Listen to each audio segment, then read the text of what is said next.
All right, top 10 decks for May 15, 2023. We just want to thank everyone for coming out. Last week's video is my most liked video for the week, and this list is mostly my opinion, but I do look at 3 different tracking sites for various data, and this week I am looking for data specifically that was compiled based off of the changes that happened last Thursday, notably the nerfs to Rockslide and Enchantress.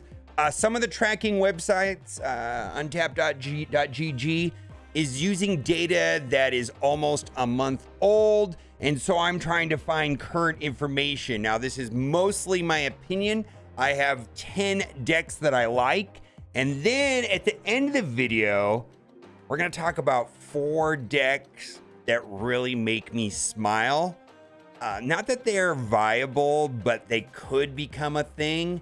And then there are also 3 decks at the end of the video that I'm personally going to avoid playing. I think that they are being played more than they should, and they have horrible cube and win-loss rates, yet a lot of people are playing them. And so we're going to talk about that and why I'm going to be avoiding them. Top deck in the meta, no surprise, is going to be some variation of this deck right here. Stature and Black Bolt are very flexible, and they don't have to worry about Shang-Chi or an Enchantress, and so they give a lot of stats. Now, this deck build right here does run Jeff and Iron Lad. Iron Lad is good. I do think that he's optional, and that this deck works exactly the same without him, with Polaris. Jeff, on the other hand, I think adds a lot of value to this deck. If someone said to me, I've got all the Series 5 cards and I don't have Jeff and I don't have Iron Lad, which one should I buy? I would steer you towards Jeff. I very much think that is a very flexible, highly usable card. Easily one of the best 2-drops in the game. Now, if you were looking for a list and a build that does not have these very expensive Series 5 cards, namely Jeff and Iron Lad, and I also want to point out that Darkhawk is going to be dropping down from Series 4 to Series 3. And I also wanted to point out that even though Enchantress was nerfed and Rockslide was nerfed, this deck is still the best deck in the game and still has the best stats. But you can see that there is a drop-off in performance, and the most important numbers when we're going through here is this latest patch, which goes back to Thursday, and we have 7 days, and then current season goes back a while. So you can see that this deck is holding up well, even with the reduction to Enchantress and Rockslide, which is meaningful. One stat does make a difference. If you don't have Jeff, you can substitute Jeff for Nightcrawler, and then of course I mentioned Polaris instead of Iron Lad. There will be a drop up in cube rates, right? 0.36 versus 0.57. Now, this is still very high, and most of the deck lists that we're going to be talking about in this video today do have cube rates are between 0.3, 0.4, somewhere in that range, and that is going to be fine. Now, the next 2 decks I had to put on this list only because I used them to climb to Infinite. I primarily climbed to Infinite with a Stature build, but I also used this deck at the very beginning of the season, and this deck is still strong. This might as well be called a Moon Girl deck. There's certain cards that want to be played early, and then there's cards that want to be dumped on turn 6. So you have to play the deck to understand what I mean by that. But, typically you want to play like Sunspot, Nebula, Quinjet early. Then you typically want to hold on to like Titania and Hitmonkey and Mysterio and She-Hulk. And ideally you play Moon Girl on turn 4, skip turn 5, soak all the power into Sunspot, then drop at a minimum double She-Hulk, maybe double Hitmonkey, maybe double Mysterio, and just push out like 30-40 points of power in various locations on the last turn. Very explosive. I do recommend it. I found that this deck, when I played it, did have a little bit of a learning curve, so keep that in mind.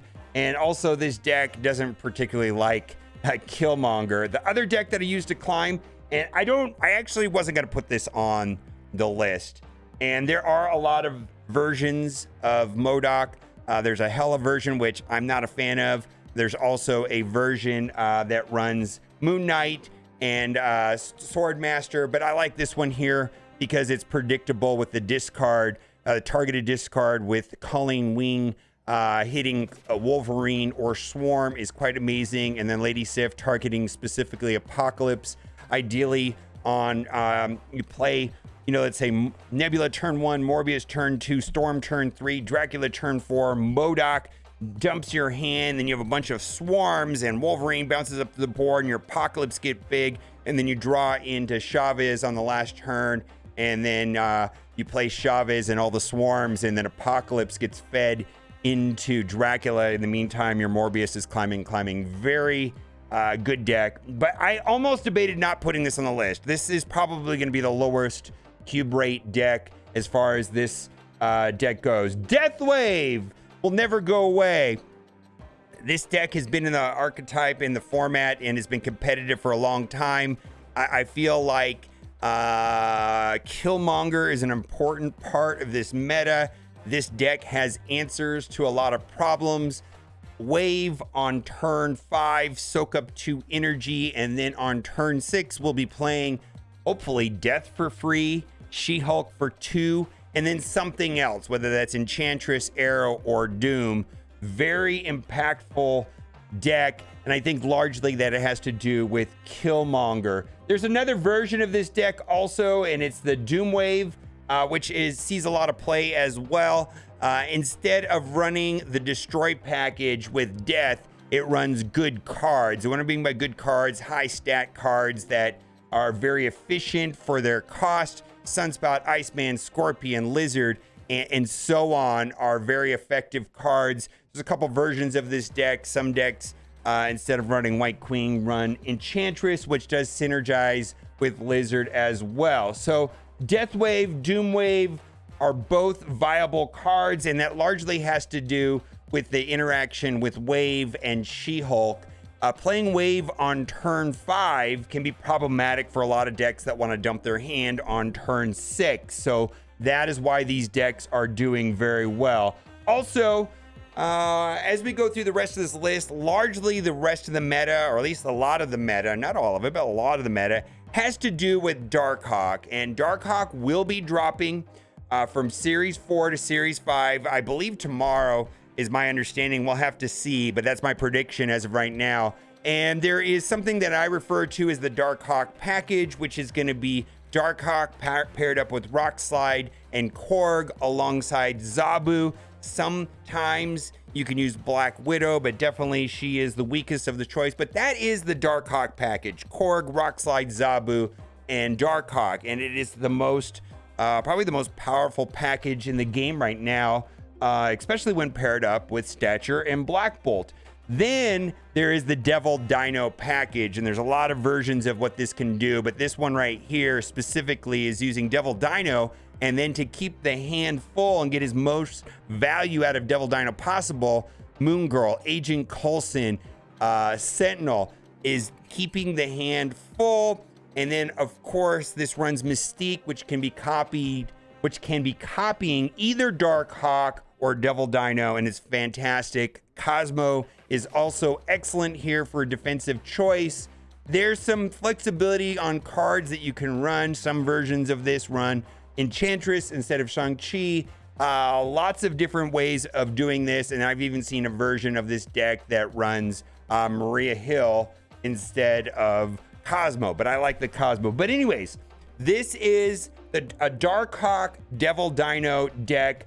Then we're gonna keep going on this Darkhawk conversation, and this is why I was not surprised that Rockslide made the adjustment from 4.6 down to 4.5, because Darkhawk, how are they going to nerf Darkhawk more? They'd have to do something drastic. So they look to the other cards that are around Darkhawk, and that was Rockslide. And largely the decks that we're going to talk about next are versions of Darkhawk decks or versions of decks that run Sarah. Sarah is also an important. So this is a Sarah Darkhawk. So here we have the Darkhawk package. Again, you know, this does not run Korg because this one right here runs Killmonger and Nova. So this is kind of a hybrid of Sarah Control and Darkhawk. A lot of fun to play this deck, actually, because they may be thinking you're playing Sarah Control, but you really have squeezed in Darkhawk and Rock Slide in here, which works very well with Zabu. And then you play Sarah on turn 5, and that's the best time to snap with this deck. And then you have a whole bunch of control-y things that you can do, whether that's Shang-Chi, Enchantress, Scarlet Witch, Sentinel, Killmonger, then Nova. And the traditional Sarah Control deck, which I will show here in a moment, does not run Darkhawk and Rock Slide, but it rather runs like Mysterio and Hitmonkey. And so the choice is the choice is yours. But this is a fun deck to play. But I think that the Sarah Darkhawk is actually stat-wise a bit better than the Sarah Control. So this is like the standard Sarah Control build, which has been around for a long time. Largely, it ran, let's say, armor instead of Hitmonkey. A lot of people are running Goose now because Goose provides protection against Galactus and decks that like to play a lot of larger cards. And this deck doesn't really care about Goose too much because when other than Sarah, Enchantress, and Shang-Chi, you know, you can kind of work around that Goose card. So I think this deck is falling off a little bit. I did play some Sarah Control the other day, and I actually thought that Sarah Control was going to take off, but it really hasn't. Killmonger is also continuing to be a very important card. Now, the deck that I thought that was going to take off the most after Thursday's balance adjustments, and to a certain degree it has, right? You can, you know, I think when I put out the video, I said, hey, I think Sarah Surfer is gonna blow up, and you can see that it has to a certain degree, right? Last 7 days, 0.34, and since the patch, 0.42. And so this is just a Sarah Surfer build. I played a ton of this. A lot of cool things to do. Ideally, you want to play Storm on turn 3, and then behind that, play either Brood or Juggernaut. Snap into playing Sarah on turn 5, and then on turn 6, typically dropping 3 cards. Hopefully, Nova's already on the board, and then you're going to be able to do something fun with Killmonger and Silver Surfer and Maximus on the final turn. And then lastly, before we get into any other decks, is the Hawk. The bounce decks are still very viable, and the reason why I'm bringing up this deck is that we're going to be getting a patch. My understanding is it's going to be tomorrow, and Kitty Pryde is going to be coming to the game, and Kitty Pryde should do very well with Beast decks. The Beast deck right here is largely optimized, but I think there's going to be some further tuning with this deck right here with Kitty Pryde and Collector had a boost as well. Now, we've talked about all of the decks that I think are the top 10 decks. They're really in no particular order other than I think that this is the best deck in the game, which is some version of Stature Black Bolt. I wanted to talk about 4 decks that just made me smile when I was doing my research for this video because they are doing very well right now. And these are the 4 decks that I want to look into playing more this week because, you know, once you hit Infinite, you got to mix it up. And decks that are hard to play, that I necessarily wouldn't want to play while climbing, but I do want to understand how they work, would include Cerebro. Now, Cerebro 2 got a big boost, and initially it didn't take off. And I did play this deck, and I gotta say that I played this deck, and I largely find Cerebro 2, or just any Cerebro deck, to be somewhat frustrating because you're not only playing against the player, but you're playing against locations that are typically perceived as favorable, like Monster Island. Cerebro doesn't like Monster Island. You don't want that 9 monster out there. That throws off Cerebro. So Luke Cage Hazmat is an integral part of this deck build right here. And being able to use Luke Cage because he's boosted from 2-1 to 2-2 also allowed the addition of Hazmat. And then Luke Cage also provides protection against cards that absolutely destroy Cerebro decks like Scorpion. So this is amazing. So we're talking about decks that made me smile, decks that when I was doing my research for this video, I was like, oh my God, I gotta play this deck.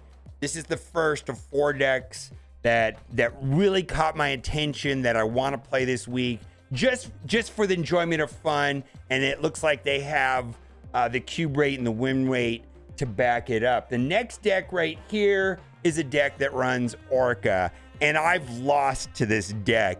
And there are just some wacky, goofy cards in this deck build right here.